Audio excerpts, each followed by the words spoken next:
Chaque année, le CE1D donne des sueurs froides à un grand nombre d'étudiants et de parents. N'oublions pas les parents.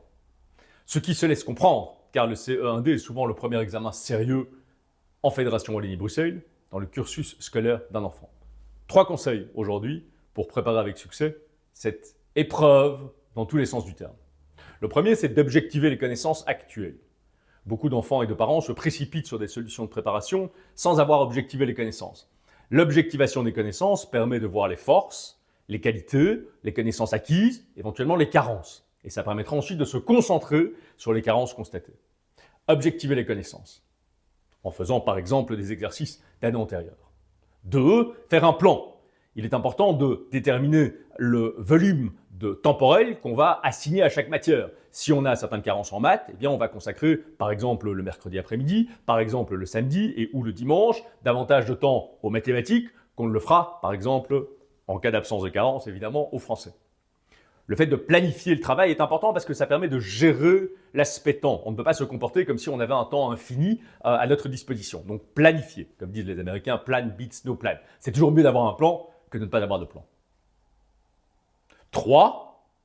Essayez d'avoir un effort qui est soutenu, mais régulier, plutôt que de rentrer dans des tunnels d'archi-préparation dans les jours qui précèdent le CE1D. Mieux vaut regarder calmement, à tête reposée, les difficultés en français, et ou en mathématiques, et ou en sciences, etc.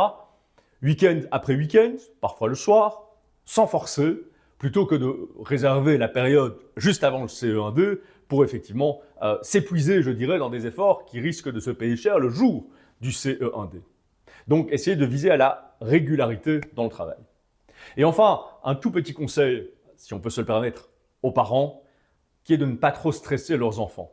Rendre service à nos enfants, parce que nous aussi nous sommes parents dans ce cas de figure, c'est les aider effectivement à structurer leur travail. Donc objectiver, planifier, être régulier dans l'effort. Ne pas leur rendre service, c'est quand on est soi-même en tant que parent fort stressé et qu'on a tendance finalement à déverser ce stress sur nos enfants. Voilà, donc 3 conseils. L'objectivation des connaissances avant toute chose, la planification du travail et la régularité. Si vous respectez cette structure d'études, nous ne pouvons pas vous garantir, mais nous vous promettons que c'est une excellente façon d'envisager la réussite que nous vous souhaitons de tout cœur du CE1D.